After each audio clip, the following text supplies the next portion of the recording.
बारिश का मौसम हो और पकोड़े ना हो ऐसा तो हो ही नहीं सकता। तो इसलिए आज मैं बनाने वाली हूँ बच्चों के लिए पकोड़े। लेकिन क्या है ना कि बेसन कम है घर में, तो अब मैं जो प्रॉपर ब्रेड पकोड़े बनाने का सोच रही थी वो मैं नहीं बनाऊँगी, क्योंकि ब्रेड पकोड़े के लिए ना काफ़ी बेसन चाहिए होता है।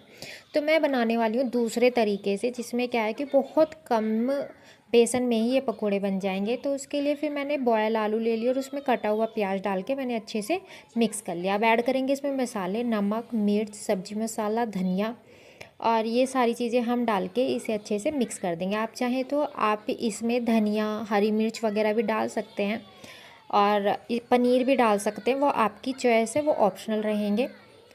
तो ये सब मैंने मिक्स कर दिया। अब मैंने एक बॉल में बेसन ले लिया है, उसमें नमक डाला और हल्की सी मैंने मिर्च डाल दी है, क्योंकि मैं बच्चों के लिए बनाती हूँ इसलिए मिर्च मैं बहुत कम ही डालती हूँ, और हरी मिर्च तो मैं बिल्कुल नहीं डालती क्योंकि मेरी बेटी बिल्कुल नहीं खाती है। तो इसको अच्छे से हम मिक्स कर लेंगे।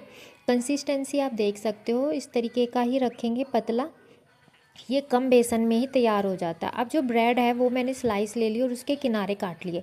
अगर आपके पास वाइट ब्रेड है तो वो ज़्यादा अच्छा रहेगा, क्योंकि ब्राउन ब्रेड का क्या रहता है ना, ये ना फट जाती है रोल करते टाइम। लेकिन मेरे पास यही अवेलेबल था तो मैं इसी से ही बना के आपको दिखाऊंगी। लेकिन अगर आपके पास वाइट ब्रेड है तो ज़्यादा अच्छा रहेगा।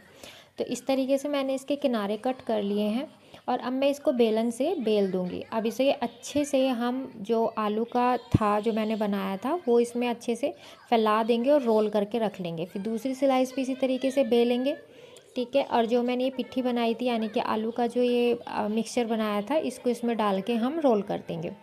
ऐसे ही मैं तीसरे के साथ करूँगी, रोल करूँ मतलब बेलन से बेलूँगी, ठीक है, और रोल कर लूँगी। देखो आप देख ही रहे हो ब्राउन ब्रेड से थोड़ा सा फट रहा है, लेकिन वाइट से बिल्कुल भी नहीं फटेगा। इस तरीके से मैंने ये 4 तैयार कर लिए। अब कढ़ाई में तेल चढ़ा लूँगी और उसको गर्म करने के लिए रख लूँगी। तो ये जब अच्छे से गर्म हो जाएगा, तब जो मैंने रोल बनाए थे उनको बेसन में अच्छे से लपेट के हम कढ़ाई में डाल देंगे इस तरीके से, और अब इसको तलने के लिए रख देंगे। इसमें तलने के लिए डाल देंगे। तो ये इस तरीके से अच्छे से तलेगा। जो साइडों में जो ये बेसन का छोटा छोटा छोटा जो ये आते हैं ना, इनको मैं इकट्ठा करके रख लेती हूँ, और जब मैं रायता बनाती हूँ ना उसमें ये यूज़ में आता है।